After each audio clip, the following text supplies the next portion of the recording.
A lot about this term, climate justice. What is that? Climate justice is recognizing that the negative impacts of climate change don't affect all people equally. It also means transitioning from a fossil fuel-based economy to a more sustainable future. MN350 is one of the groups that's pushing for this transition to protect our futures. You can even get involved too. That's great, especially since I'm concerned about pipeline projects like Line 3. How can I help MN350? Just find them on Facebook or visit mn350.org.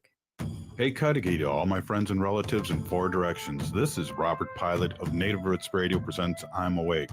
I'm here to ask you for your support. Finding honest Native-centered news is not easy, but with your support, we're able to provide accurate information about Standing Rock, Line 3, treaty violations, and COVID-19 in our Native communities. Please visit Native Roots Radio Network on Patreon and donate if you can. That's Native Roots Radio Network on Patreon. Pinigigi, and thank you for your support.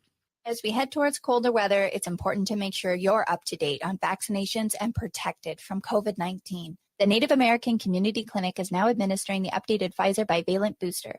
The updated bivalent booster helps protect against the original COVID-19 strain and against newer Omicron variants. And it will help restore protection that has decreased since previous vaccinations. People age 5 and older are now recommended to get an updated bivalent booster dose at least 2 months after their last COVID-19 shot. That means the bivalent booster may be given after a person's primary series or after their last booster shot, regardless of what brand you received before. Even if you've already had COVID-19, you should get vaccinated. Right now, at the Native American Community Clinic, you can get COVID-19 vaccines, including updated boosters, at the same visit as other vaccines. However, if you've received a recent monkeypox vaccine, you may need to wait 4 weeks before you can get a COVID-19 vaccine, and you should discuss this with your provider. Schedule your vaccination appointment with the Native American Community Clinic by calling 612-872-8086. Minnesota has the only original wolf population in the continental United States, and 80% of Minnesotans believe the wolf should be protected. Howling for Wolves is asking Minnesotans to respect our true wildlife manager, the wolf. Their survival is critical to our ecosystems, our communities, and even our economy. As highly intelligent animals with strong social bonds, Minnesota wolves deserve to be protected and admired. Learn more at howlingforwolves.org. Let's live and let howl. With your AM 950 weather, I'm Patrick Lilia. Snow begins late tonight with a low of 27, then widespread snow through Tuesday with a high of 30. Gotcha Mama's Hot Barbecue offers the huge taste of selections like baby back ribs and pulled pork sandwiches out of a little place. Gotcha Mama's is located just a block west of I-35W off of West Diamond Lake Road in South Minneapolis. Visit their website at scotchamamas.com. Portions of Native Roots Radio may be pre-recorded. It's a good day to be indigenous. Get up, stand up. They are going to become more brutal. Couldn't cut, hit me cut again. Because all the hippies were trying to be Indians anyway. They're going to become more repressive because it's a matter of dollars and their illusionary concepts of power. Hey, Victor. We must live in balance with the earth. And also with recent happenings at Wounded Knee. I am awake. Welcome to Native Roots Radio presents I'm Awake, and I'm your host, Wakanjahade. Wakanjahade, which means in Ho-Chunk, the sacred voice, distant thunder. That's my native name, and my colonized name is Robert Pilot, and we discuss local and national Native news and events. And as you know, Native issues are human issues, and human issues are Native issues. And I just want to say this portion is brought to you by MNsure. MNsure can help you find a plan that covers your prescriptions and saves you money. Visit mnsure.org to get started. It's a Monday here. We've had a few days off. We've had the traumatic Thanksgiving week, and now we're going into another holiday season.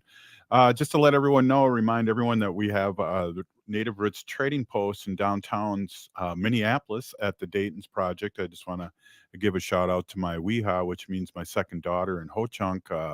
Jelane's running the store down there and doing a great job. Just go down there. We have all these artists, things that we're selling, and it's just a good thing. And we'll be there till the 15th. So the 15th of January. So we're really excited about that. And then what we talk about local and national news and events. And why don't we get going here right away with Ogama with the news. Take it away.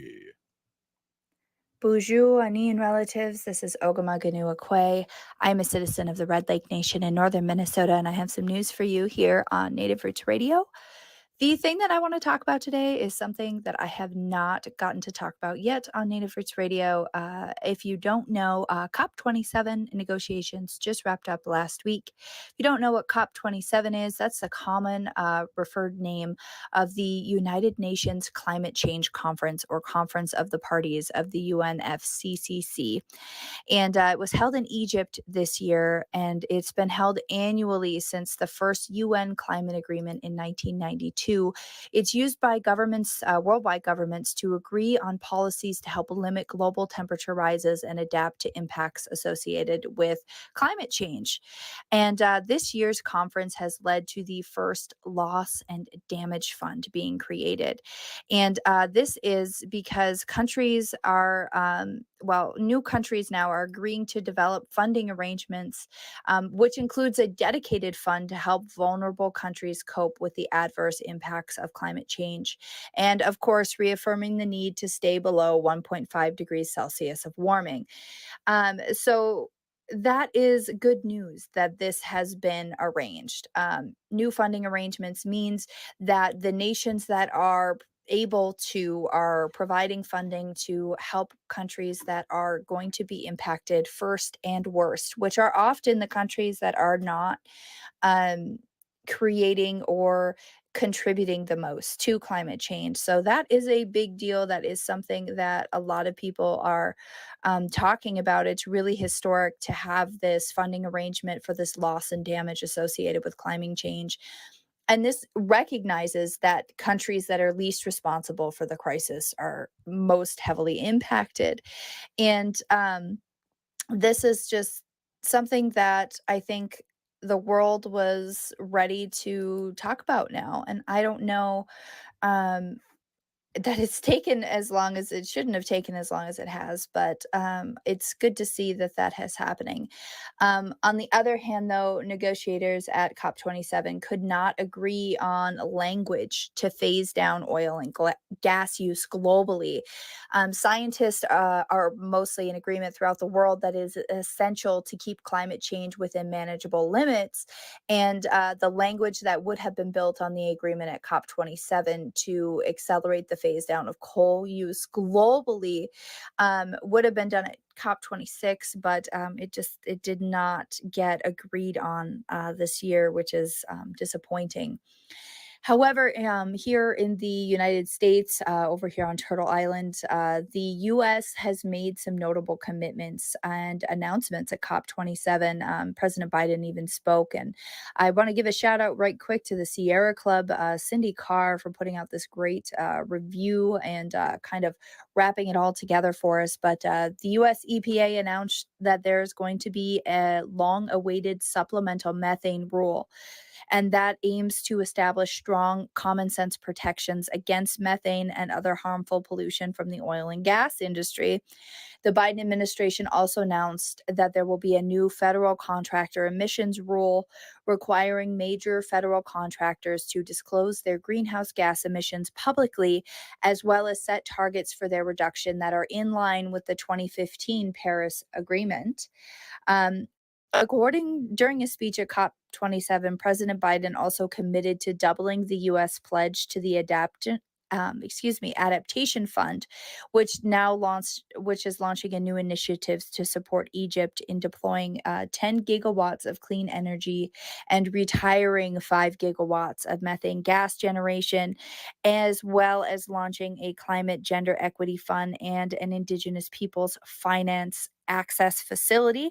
And the United States also announced with Japan and others a $20 billion package of public and private funding to help Indonesia retire coal plants and peak their emissions by the end of the decade. So this is good news. And this is also things that, need to be continued to um, be negotiated and to find some agreements and common grounds within the countries.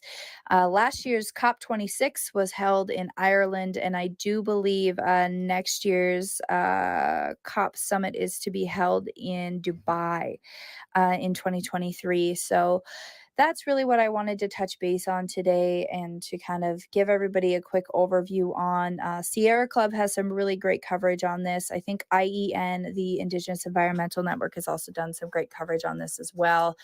And, to everybody who's listening, I hope that you keep plugging away at the United States government and other countries if you're listening to us from Canada. Basically, what happens right now is that the entire world hasn't really done enough for climate adaptation, is what it's being called, but to adjust to the climate changes that human beings are creating through global climate change. But the United States and other wealthy nations, we have the resources here to adapt and to deal with these changes, while many of those poorer countries do not.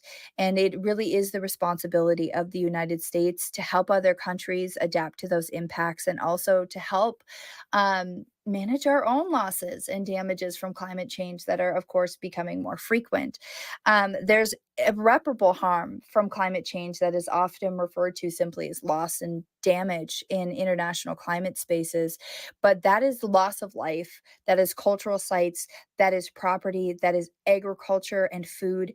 And it's entire communities that have been lost because of flooding and drought and rising sea levels and extreme weather here in the United States and other places in the world. And here in the United States, there's very few reasons, with the amount of money that this country has, that we have not transferred over to more renewable energies, and that we're continuing to be one of the countries that is most responsible for fueling the climate crisis. So continue to reach out to your representatives, your senators, your representatives, your president, and make sure that they know how important this issue is to you. Water is life, everybody, and water is going to be becoming more and more scarce as time goes on. Pollutants are going to be more of an issue, and this is something that if you're not taking the time to write a letter on, to educate yourself on, it's really going to have impacts for the world. So if you want to help save the world, help get involved with something for climate change. Back to you, Robert. Hey, thanks, Ogama. That was great news as always. News you don't hear anywhere else. Today we have Dr. Stately on later on, and also we're going to talk to our intern, Ayana, here in a short minute here, and we're going to talk a little bit about Thanksgiving and what a traditional Native family does. Hey, you're listening to Native Roots Radio presents I'm Awake. Again, Dr. Stately, and again, Peeny Gigi Ogama for the great news segment as always. We'll be right back after this short break. Stay with us.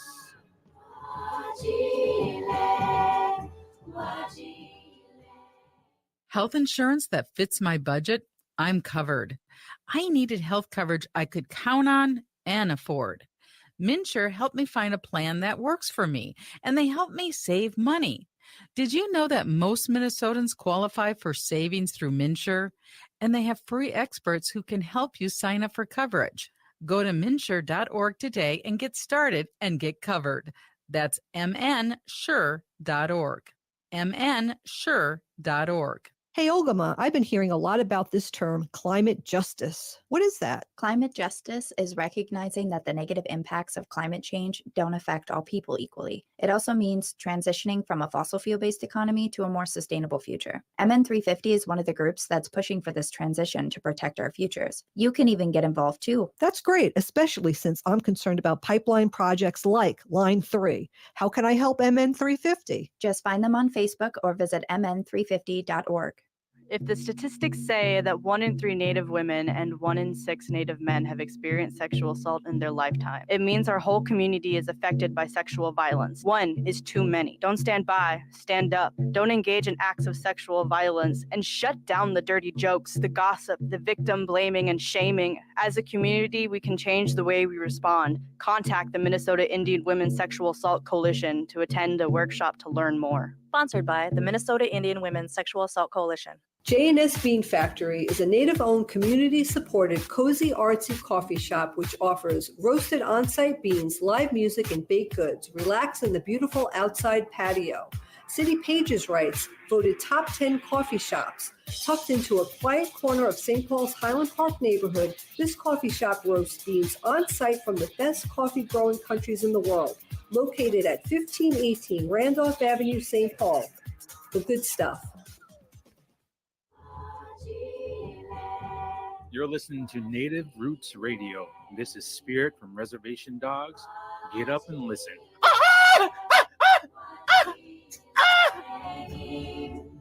Welcome back to Native Roots Radio presents I'm Awake, and this is Robert Pilot. Hey, welcome back, everybody. I had to hit the unmute button here. Hey, this portion's also brought to you by MN350, a grassroots organization fighting for climate justice. Boy, I'm out of practice right now. But hey, I got our groovy intern on with us. We're going to talk a little bit before Dr. Stately gets on. Come on in, Ayana. Introduce yourself, please.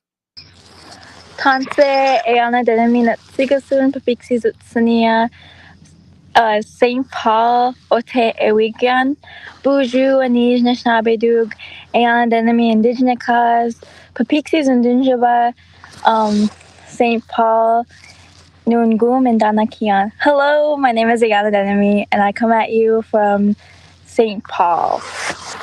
Hey, I'm in St. Paul too. What a coincidence. Hey, well, tell me a little bit about what hear a little background noise there. Oh, okay. I apologize. Sounds like you have the radio on or something. Well, tell me a little bit about what your family did for Thanksgiving. So our family, we don't celebrate Thanksgiving. We don't celebrate the acts of genocide of what colonizers did to our people, but we do celebrate our family and what we're thankful for as people.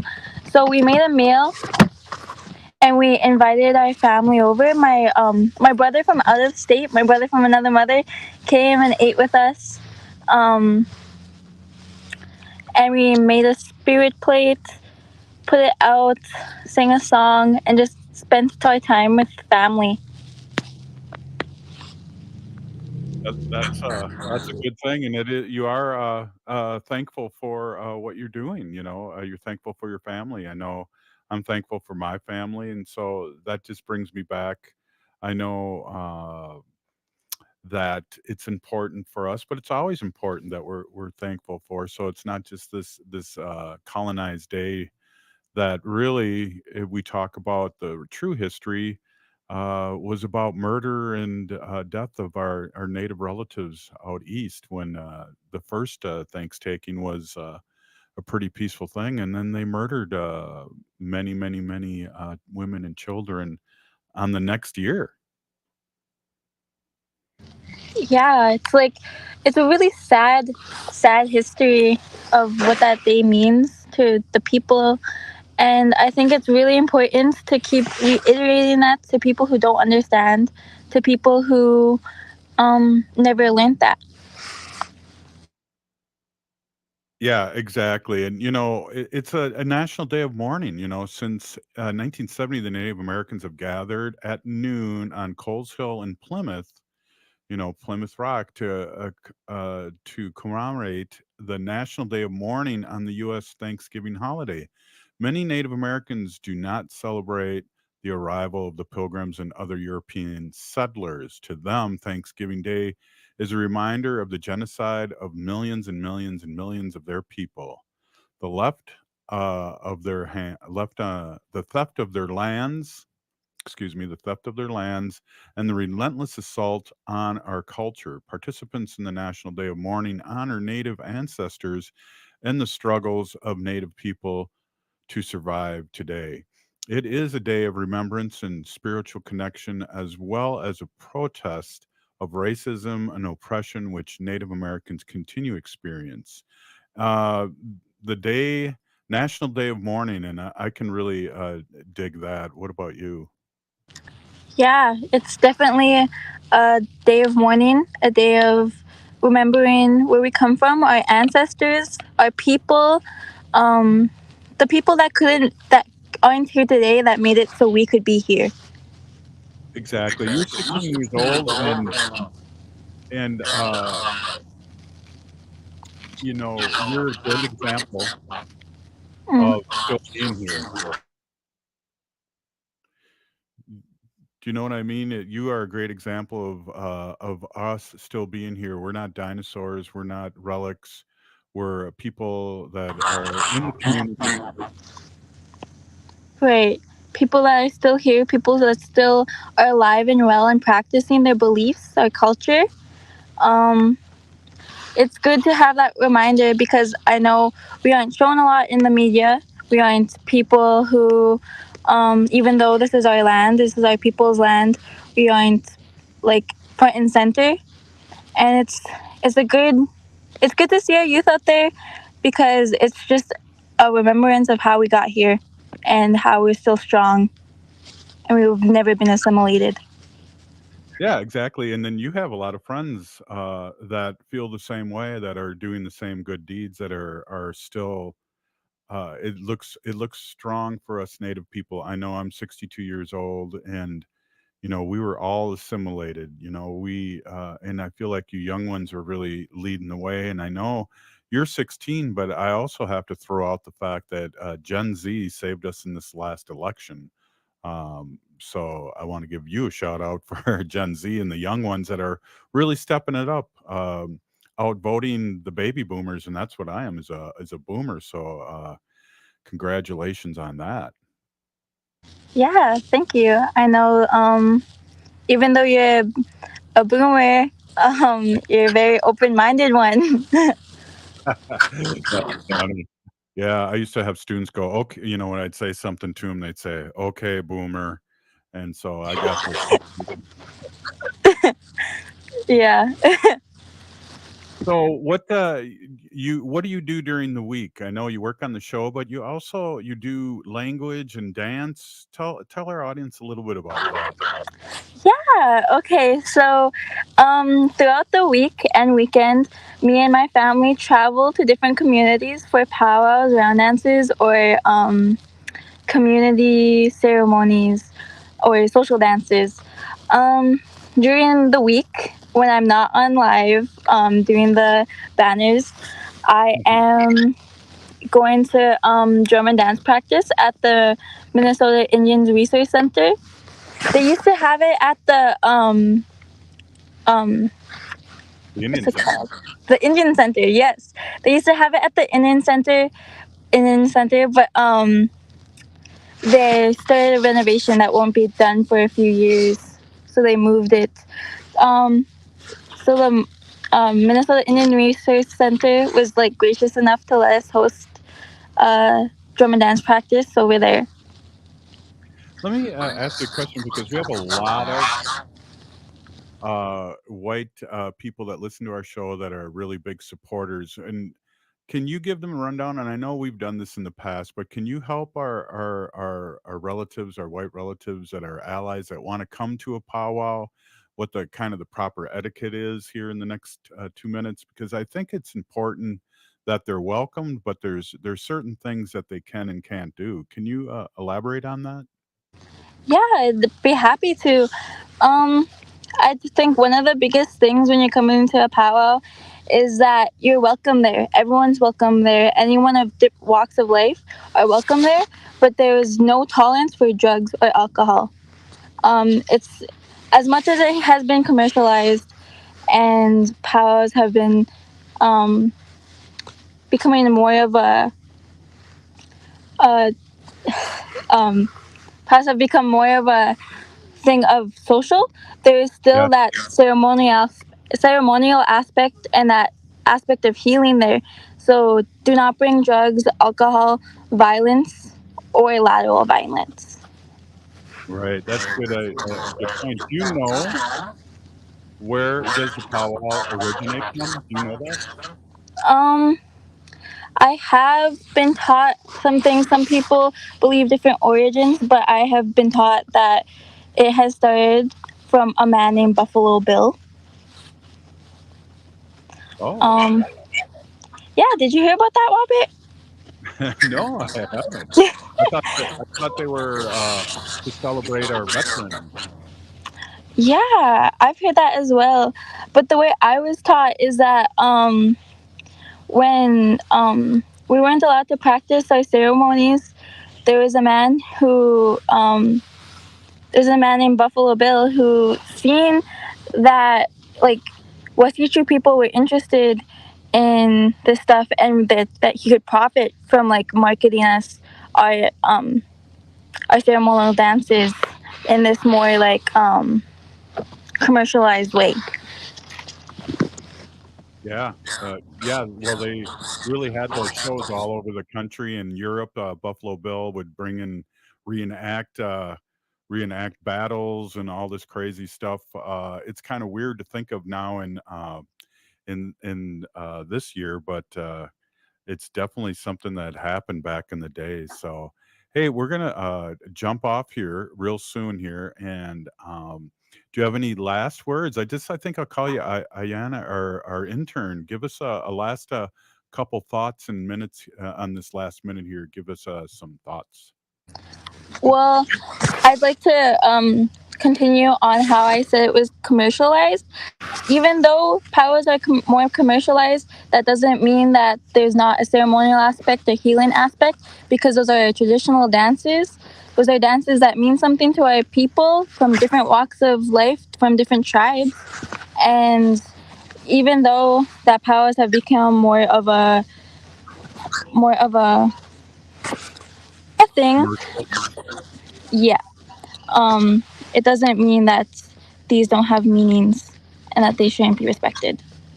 Well, I agree 100%. Thanks, Ayana. We'll be talking to you soon. Up next, Dr. Stately, and I know the drum is very sacred, and it's there at every powwow, and we can feel the heartbeat of Mother Earth. So, hey, you're listening to Native Roots Radio presents I'm Awake, and again, up next, Dr. Stately.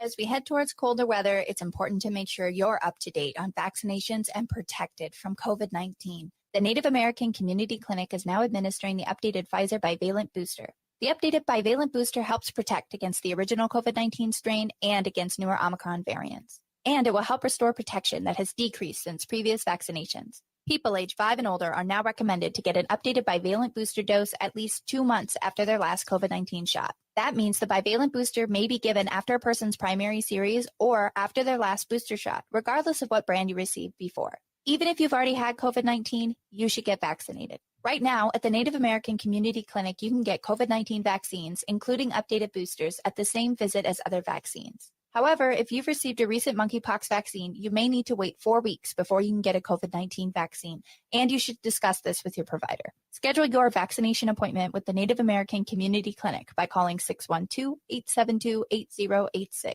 Health insurance that fits my budget? I'm covered. I needed health coverage I could count on and afford. MNsure helped me find a plan that works for me, and they helped me save money. Did you know that most Minnesotans qualify for savings through MNsure? And they have free experts who can help you sign up for coverage. Go to MNsure.org today and get started and get covered. That's MNsure.org. MNsure.org. Hey, Minnesota, it's Brad Friedman, host of the Bradcast. We'll expose and make sense of all of our current political nightmares and more every weeknight at 7 on AM 950. Seward Co-op is now offering convenient self-serve and prepackaged hot options and salad bars at both the Franklin and Friendship stores. Breakfast items available daily until 11 a.m. and brunch served all day every Sunday. Their weekly lunch and dinner menus highlight cuisines from around the world. They offer vegan, vegetarian, and gluten-free options daily. 95% of the ingredients used are organic from small-scale, local community food producers whenever possible. More at seward.coop. Would you let animals pick your insurance? Do you really need to experience mayhem to get the best rates? Or how about a celebrity quarterback or fake university saving you money? There's a lot of marketing stunts when it comes to insurance, but what you really need is someone looking out for you. Call Array Insurance, and they will work hard to find you the best insurance coverage and rates. So avoid gimmicks and call Cheryl at Array, 763-504-3067, or arrayinsurance.com. Array Insurance, working hard for you. November is upon us, and it's time to give thanks. One thing I'm thankful for this season is for the professionals at Zero Res who cleaned my home. Their cleaning process is platinum rated by the Carpet and Rug Institute for superior extraction and fast dry time. Their patented process, which includes ZR Clean, does not contain any harsh soaps, shampoos, or detergents, and it's safe for pets and kids. And their legendary 30-day gotta love it guarantee means they are not happy unless you are. They will come back, no questions asked, if you are not happy with any part of your service. No hassles and no worries. Call Zero Res right now, 952-ZERO-RES, or go online at ZeroResMinnesota.com and say you want the AM 950 special. 3 rooms of carpet clean starting at $139 with a free room of fiber protectant and $50 off air ducts. Call Zero Res today at 952-ZERO-RES or go to ZeroResMinnesota.com. With your AM 950 weather, I'm Patrick Lilia. Snow begins late tonight with a low of 27, then widespread snow through Tuesday with a high of 30. It's no secret that Black Friday is the best time to buy an appliance. And this year, Warner Selling has an exclusive $50 coupon, plus our extra 5% back. And when you buy more, you can earn up to another $800 Black Friday bonus. Visit WarnerSelling.com to claim your coupon today.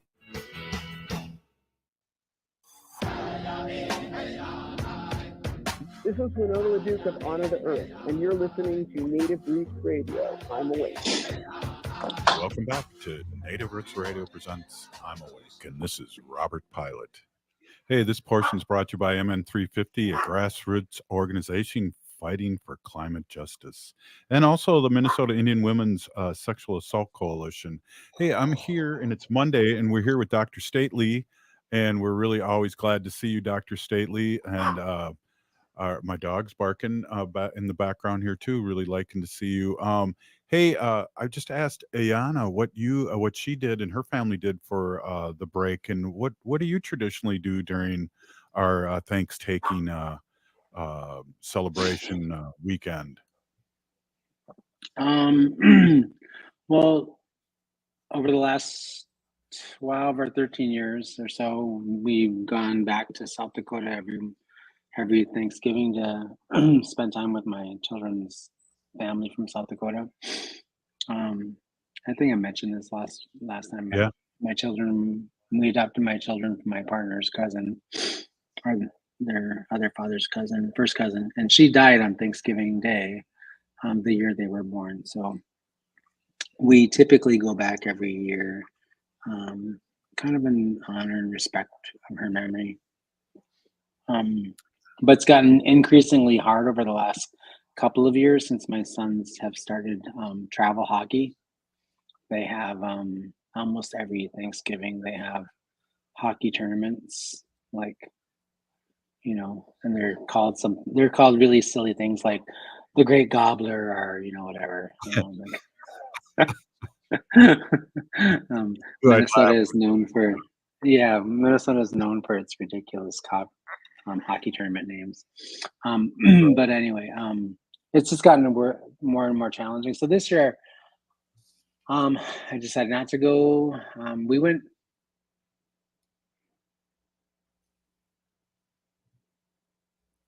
Oh, I think Dr. Stately froze. Oh, geez.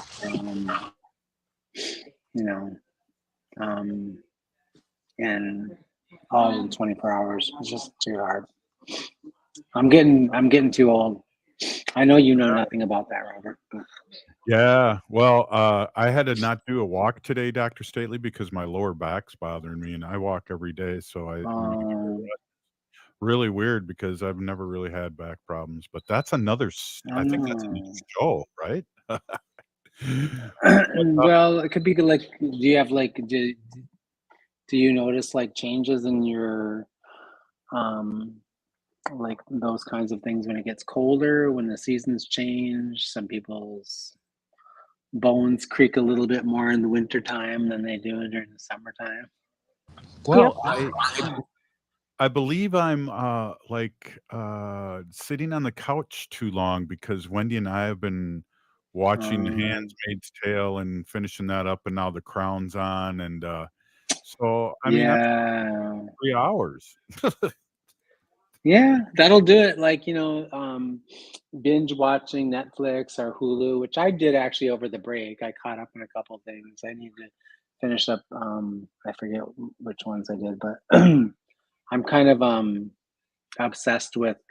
I I do this thing, and I did it with Reservation Dogs too, which I actually have to go back and do season 2, so I can like watch the Oh. whole entire thing from start to finish, which is how I like to do it.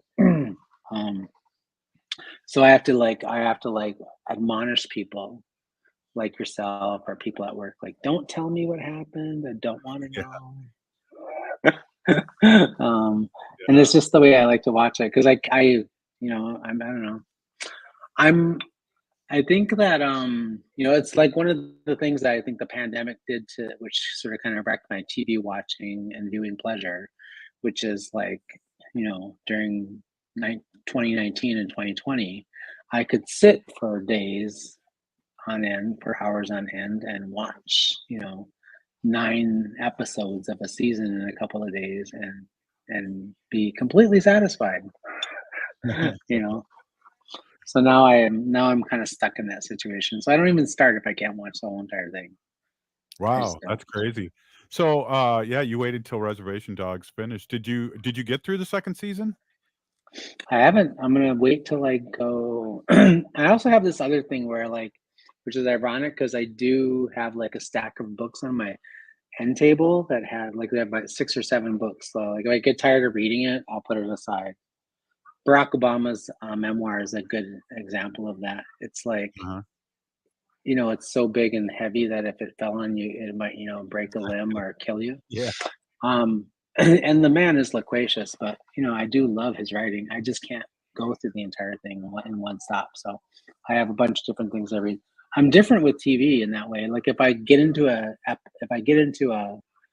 television series, I want to watch it from the start to the end. Kind of a little bit like a movie, kind of, I guess. Yeah, I tend to, and this is really weird native talk here, but I tend to forget things if I binge. So I like to go slow and savor, and then maybe go back to a couple episodes and I'm talking specifically about Reservation Dogs. Go to a couple episodes that I thought were really either touching or really funny, which they seem to be both.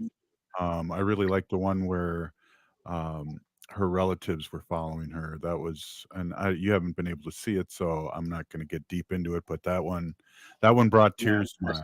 I was just about to mute you. Yeah. So what he always tells me when we go on to a commercial break is, and especially when you and I are on, is to ask Dr. Stately what he would like to talk about. And I think, there's a lot of stuff going on. We're feeling good here in Minnesota about our politics. I was at Peggy Flanagan's mom's funeral, which is really sad, our lieutenant governor. Yeah. The season's strange because when there is passings, you always remember it during these kind of seasonal things. So I don't know. What would you like to talk about? Well, I mean, we're entering the winter season. Like here we go with the days are getting shorter, the nights are getting longer. I always have this sort of this nostalgia around this time of year. There's like a lot of things that kind of come up. And actually now that I work, by the time I get home, it's getting dark or dusky. And almost like tonight I got home and it was dark. So I'll take the dogs out for a walk and I'll try to get a mile or 2 walking with them and then while I'm watching them, I'm looking at the stars and I notice more and more stars now. It's that time of year when historically when I was a young kid and we didn't have, like Netflix and all these kinds of things that you could sort of get used to distract yourself with. You pay more attention to sort of what's going on around you in the world around you, because we didn't kind of dating myself and yourself here too. We didn't really live in a globalized world back in the 70s or early 80s when we were young people. And so we didn't have all those things to distract ourselves. You might hear about the war in Ukraine periodically, but it wasn't something you were hearing every 15 minutes on the radio. You wouldn't hear about all these other things, right? So, right. What I like about this season is that it kind of makes me feel really nostalgic about like long nights sitting at the kitchen table with my mom and my siblings doing jigsaw puzzles or beading or playing cribbage and these kinds of things and having just conversation, right? I miss those elements of my youth that are not very present. But then I'll start to think about the stories that my mom shared with me. There's this one story specifically. So her grandmother was in love with with my great grandfather, Paula Rock, and there was this man that came to her village and was pursuing her and trying to encourage her to, to ditch my grandfather and marry him. And he showed up one day to her cabin, and he professed his true love to her. And she said, like a really bossy Ojibwe woman would, if you love me so much, put your hand on the block. She was chopping wood, right? So he put his hand on the block, and she goes to swing the axe, and she's thinking, is what my mom said. She's thinking, oh, he's going to move his hand away, and he didn't. And she chopped his finger off. What? And yeah, yeah. And so the things you'll do for love, lose your finger. But what's really funny is that the story in my family is that he cursed my great grandmother and said like forever, cursed her basically. And she had 13 or 14 children, 12 of whom survived into adulthood. But several of her children, like 5 or 6 of them, were born with an extra finger or an extra toe. And these are things that sort of have like happened in multiple generations in my family. So I was telling my sister this story, reminding her of this story, and I said, geez, I guess the curse ended with me because like instead of having an extra digit, I actually lost one. Oh. So wow. I paid the guy back for the lost finger. That was a good story. That was really good story. We're gonna have more stories in the next break here. So, but it's a great time of year to do those things with your family. Is sit around instead of like watching Netflix. Tell stories about your history and who you are and where you come from. Yeah, that is awesome, and I'm glad you shared that with me because it's a good chuckle, but the irony and the truth of it it makes it come through as like, yeah, I believe you that did happen. Because that's the way we are, that's the way we hang. But hey, we're with Dr. Stately, and we're gonna hear some more stories from Dr. Stately here in the next segment. You're listening. Don't share that story with Wendy. She might get some ideas. Yeah. Well, we don't have any blocks or axes that I know of. Hey, you're listening to Native Roots Radio presents I'm Awake, and we're here with Dr. Stately telling us some stories. We'll be right back after this short break. Stay with us. Hey, Ogama, I've been hearing a lot about this term, climate justice. What is that? Climate justice is Just recognizing gotta like that you're the messing up impacts my of internet. climate change don't affect all people equally. It also means transitioning from a fossil fuel-based economy to a more sustainable future. MN350 is one of the groups that's pushing for this transition to protect our futures. You can even get involved too. That's great, especially since I'm concerned about pipeline projects like Line 3. How can I help MN350? Just find them on Facebook or visit mn350.org.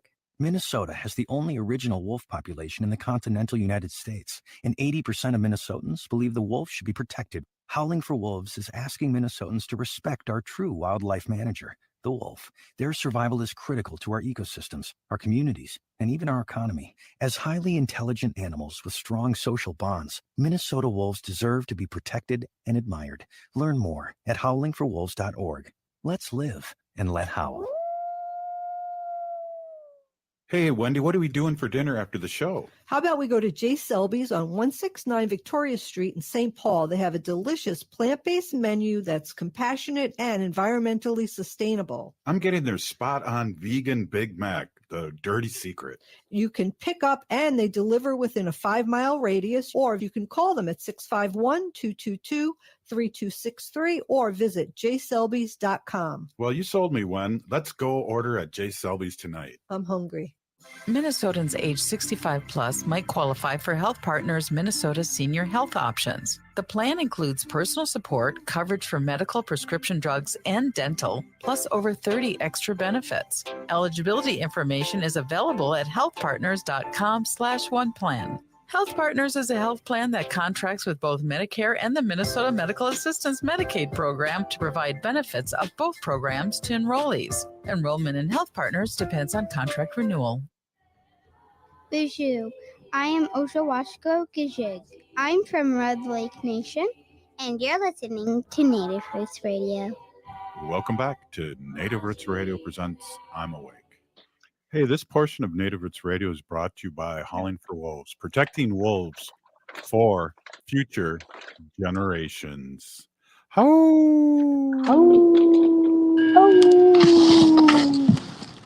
Oh, Iana got in there too. Right on, right on. Hey, we're here with Dr. Stately, and it's story time here. It is dark, and I was going to ask you a little bit before you get into your next story. This is almost a season two where we get a lot of people with depression because of the short days and how early it's dark.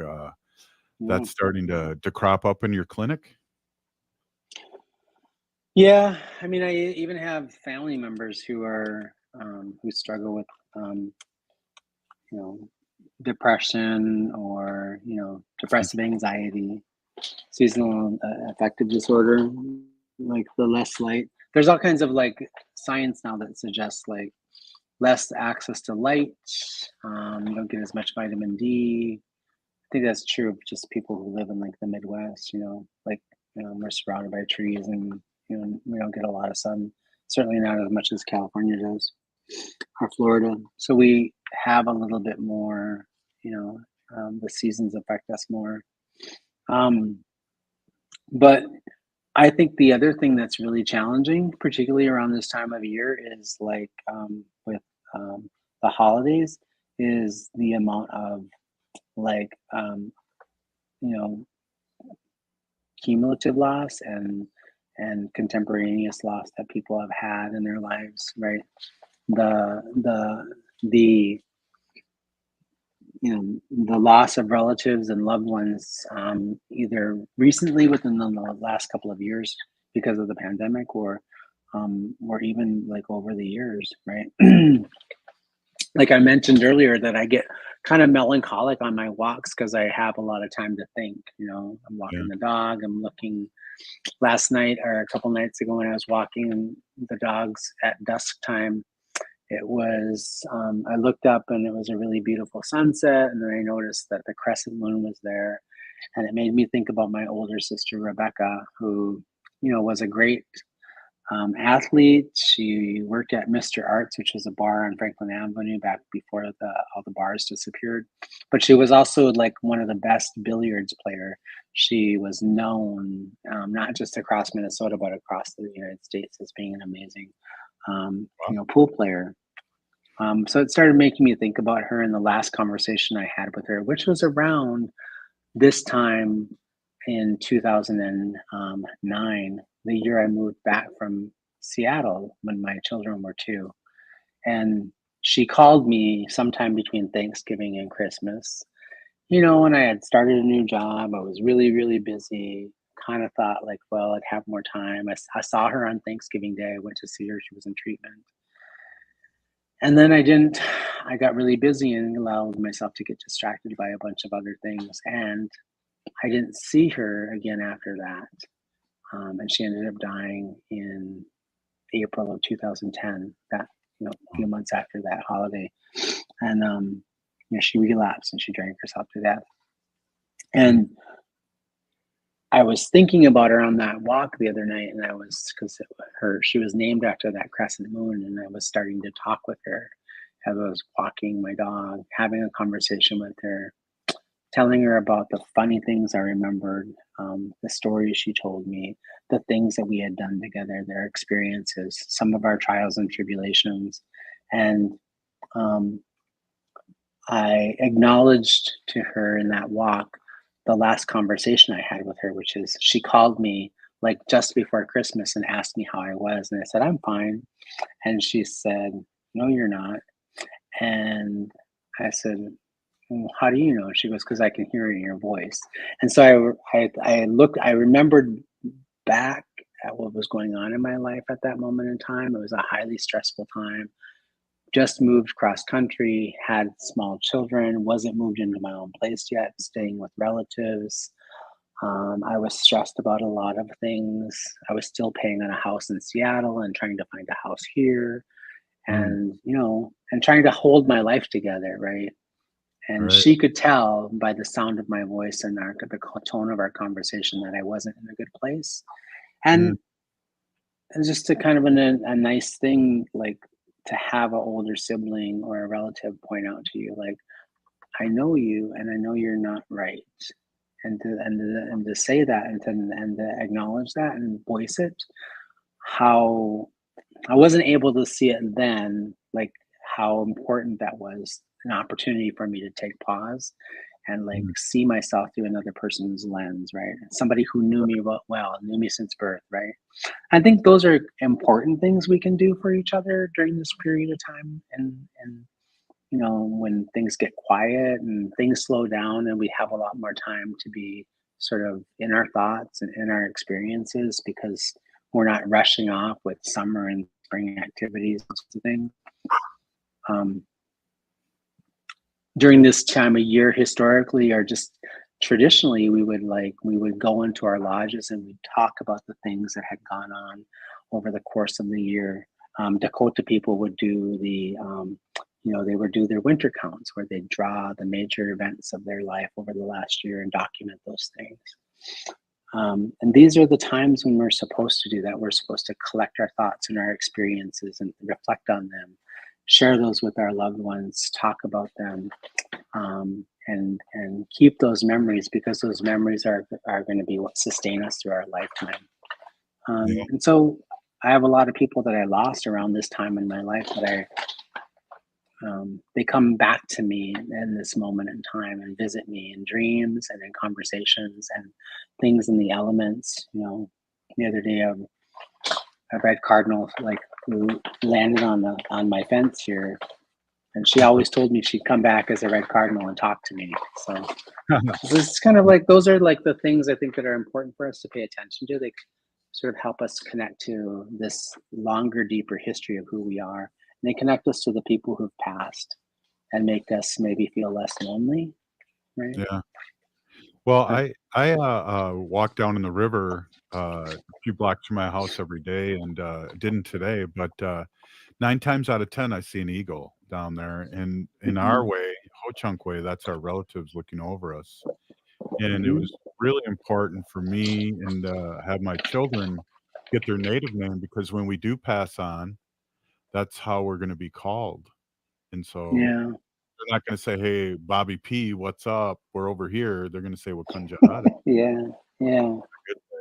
That was one of the reasons why I took my children back to Sundance this summer, and I wanted them to get their names. And I had given tobacco last year to one of my relatives that ran the Sundance to give them names, because I wanted to, like, one of my biggest fears when I got sick with COVID and I was in the hospital was that I wouldn't see them again.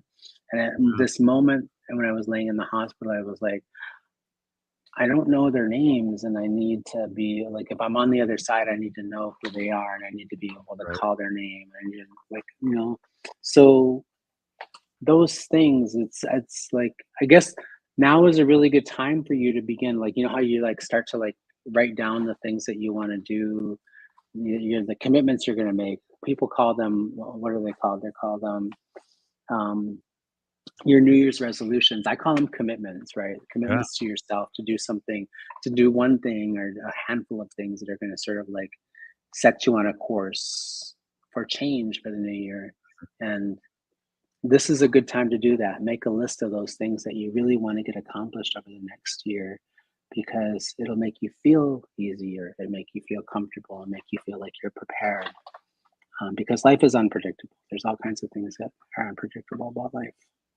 You know, and I've always been taught, at least in my recovery of alcohol and drugs, that to look back how far I've come as opposed to how far I have to go, and that's been, you know, my theme, Dr. Stately, is that, you know, I'm 62. Do I have 10 more of these winters? Do I have 5 more of these winters? Do I have 20 more? To make hay We and don't know. to be a good Yeah. person as much as I Yeah, can. for sure. But And we don't know. So enjoy the winter you have. exactly. And love the one you're with. Oh, that's a different song. But hey, thank you so much for the story. It really meant a lot. And always thank you, Peeny Gigi, for stopping in and speaking in a good way. This is Native Roots Radio presents I'm Awake, and we'll be on tomorrow. We'll be right back. Well, we won't be right back, but if you're listening to the show, you're a part of the resistance. You need to resist, divest, join a group, or run for office. You've been listening to Native Roots Radio presents I'm Awake. I want to give a shout out to everyone that's listening. See you tomorrow. This year, make a tax-deductible contribution that can change a life. Every day, Better Futures Minnesota